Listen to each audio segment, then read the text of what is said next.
আমাৰ সংযুক্ত বড়ো গণমঞ্চ ধেমাজি জিলা কমিটি আৰু চানজাৰী নগৰ আঞ্চলিক কমিটি তথা আমাৰ সদৌ বড়ো মহিলা কল্যাণ কমিটিৰ যি অধিৱেশন আমি দুদিনীয়া কাৰ্যসূচীলৈ ইয়াত অধিৱেশনখন পাতিছোঁ।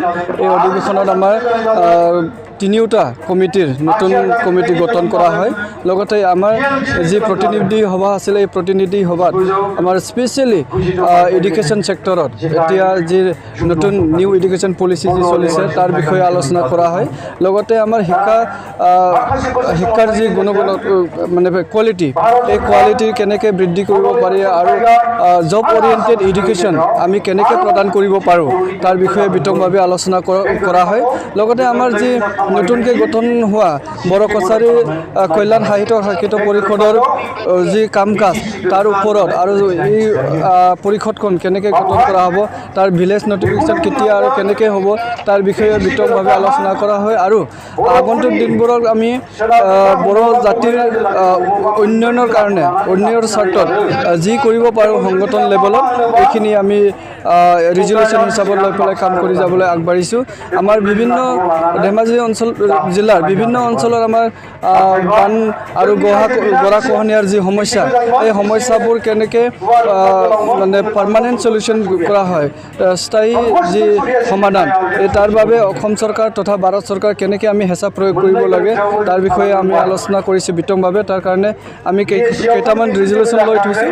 এই আগন্তুক দিনবোৰত এইখিনি ৰিজলিউশ্যন আগত লৈ আমি আগবাঢ়ি যাম বুলি আমাৰ এটা সংকল্প লোৱা হৈছে।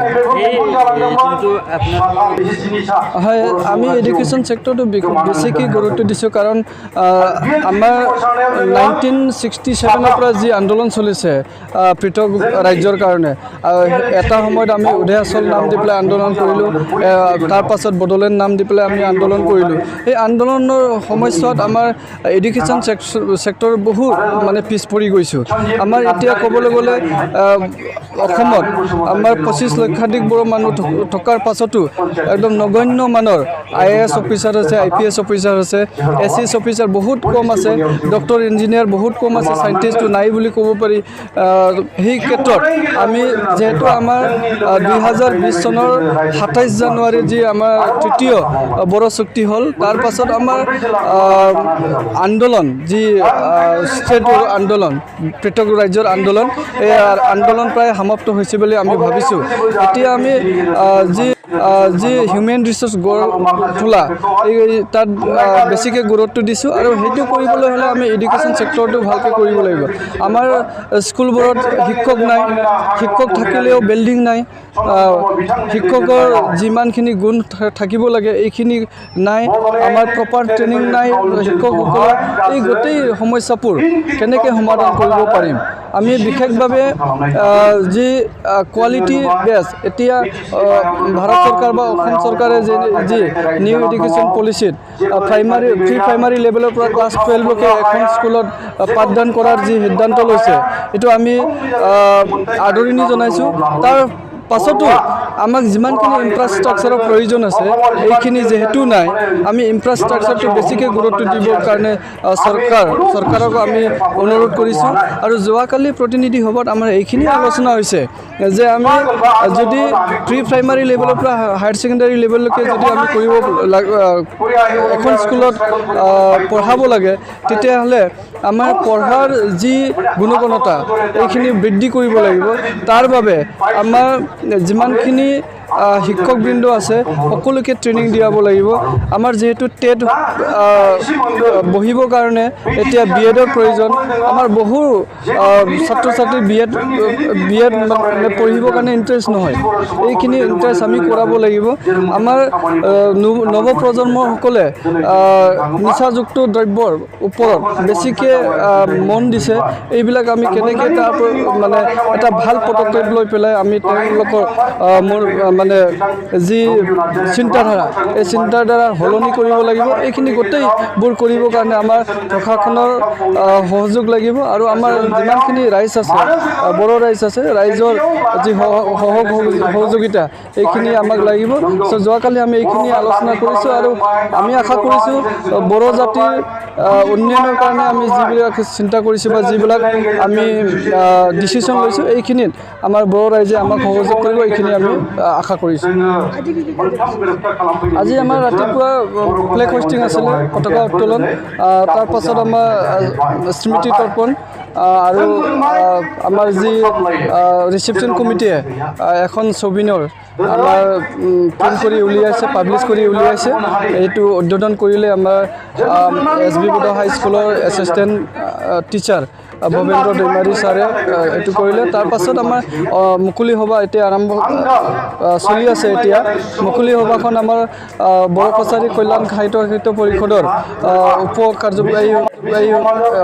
মানে উপমুখ্য কাৰ্যবাহী সদস্য ৰমিঅ' নাৰ্জাৰী তেখেতে উদ্বোধন কৰিলে।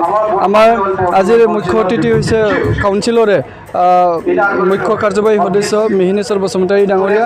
আমাৰ লগত এপইণ্টেড স্পীকাৰ হিচাপত আছে সংযুক্ত বড়ো গণমঞ্চৰ কেন্দ্ৰীয় কমিটিৰ মাননীয় সভাপতি মনোৰঞ্জন বসুমতাৰী ডাঙৰীয়া প্ৰমুখ্যে আমাৰ ABUFOR all Bodo women's welfare ফেডাৰেশ্যনৰ সভানেত্ৰী দীপালী নাৰ্জাৰী ডাঙৰীয়ানী তেখেতসকল আমাৰ উপস্থিত আছে আৰু তেখেতসকলে আমাৰ সমাজখন গঢ়ি তোলাৰ কি আমাৰ দায়বদ্ধতা আছে এইখিনি গোটেইবোৰ বিতংভাৱে আমাক জনাইছে বা ৰাইজক বুজাইছে। আশা কৰিছোঁ আমাৰ ৰাইজে বুজি পাইছে আৰু আগন্তুক দিনবোৰত আমাৰ এটা সুস্থ সমাজ গঢ়াত এইখিনি আমাক সহযোগ কৰিব। আমি চৰকাৰক এইখিনি ক'ব বিচাৰিছোঁ যে চৰকাৰে যি নতুন নীতিবোৰ আনিছে এতিয়া বিশেষকৈ ক'বলৈ গ'লে যি বসুন্ধৰা আইনৰ যোগেদি মাটি পট্টা দিয়া আমাৰ বিভিন্ন ঠাইত আছে এনেকৈ য'ত মানে ফৰেষ্ট লেণ্ডৰ আমাৰ বড়ো মানুহখিনি আছে। ন' ডাউট 1968ৰ পৰা আমাৰ মানুহ আছে ইয়াত, কিন্তু আজিলৈকে এইটো ডিৰিজাৰ্ভ হোৱা নাই। কিন্তু যোৱা ধেমাজিৰ যি কেবিনেট মিটিং হ'ল তাৰ পাছত বড়ো তথা ট্ৰাইবেল স্পেচিয়েলি ট্ৰাইবেল বড়ো বুলি ক'ব নাযাওঁ, ট্ৰাইবেলৰ লগতে তাত অন্যান্য জাতি জনগোষ্ঠীকো মানে মাটিৰ অধিকাৰ দিয়া হ'ব বুলি তেওঁলোকে ঘোষণা কৰিছে। আমি এইটো 100% আমি বিৰোধিতা কৰা নাই, কিন্তু আমি এইখিনি ক'ব বিচাৰিছোঁ যে যিসকল জনজাতি লোক আছে জনজাতিসকলক মানে ফাৰ্ষ্ট প্ৰিফাৰেঞ্চ দিয়াটো প্ৰয়োজন আছে। তাৰ পাছত যিসকল ইয়াতে বসবাস কৰিছে আমাৰে মানুহ আমাৰ অসমৰে বাসিন্দা হিচাপত তেওঁলোকতো প্ৰাপ্যৰ যোগ্য আছে। কিন্তু তাৰ সত্ত্বেও যিহেতু ট্ৰাইবেল বেল্ট এণ্ড ব্লক 1886তে আমাৰ গঠন কৰা আছে, ইয়াৰ বিশেষভাৱে ট্ৰাইবেলসকলক সুৰক্ষা দিবৰ কাৰণে এইখিনি আইন বনোৱা হৈছে। গতিকে ট্ৰাইবেলৰ সুৰক্ষা প্ৰথম হ'ব লাগিব, প্ৰথম নিশ্চিতভাৱে ট্ৰাইবেলৰ সুৰক্ষা হ'ব লাগিব, তাৰ পাছতহে অন্যান্য জাতি জনগোষ্ঠীৰ কাৰণে হ'ব লাগে বুলি আমি চৰকাৰক অনুৰোধ কৰিছোঁ। আমি তেনেকৈ একো দাবী কৰা নাই, আমি অনুৰোধ কৰিছোঁ। যিহেতু আমি ভাবোঁ আমি বিজেপি চৰকাৰৰ লগত থাকি আমি বিজেপিৰ লগতে অসমৰ বিভিন্ন জাতি জনগোষ্ঠীৰ উন্নয়ন আমি বিচাৰিছোঁ। আমি বড়োসকলৰ উন্নয়ন যেনেকৈ বিচাৰিছে অন্য জাতি জনগোষ্ঠীসকলে তেনেকৈ উন্নয়ন বিচাৰিছে। আমি উন্নয়নৰ পক্ষত আছোঁ, কিন্তু যিবিলাক নীতি আদৰ্শবিলাক বিশেষ জাতি জনগোষ্ঠীৰ বিৰুদ্ধে যদি যায় তেতিয়া আমি চিন্তা কৰিম।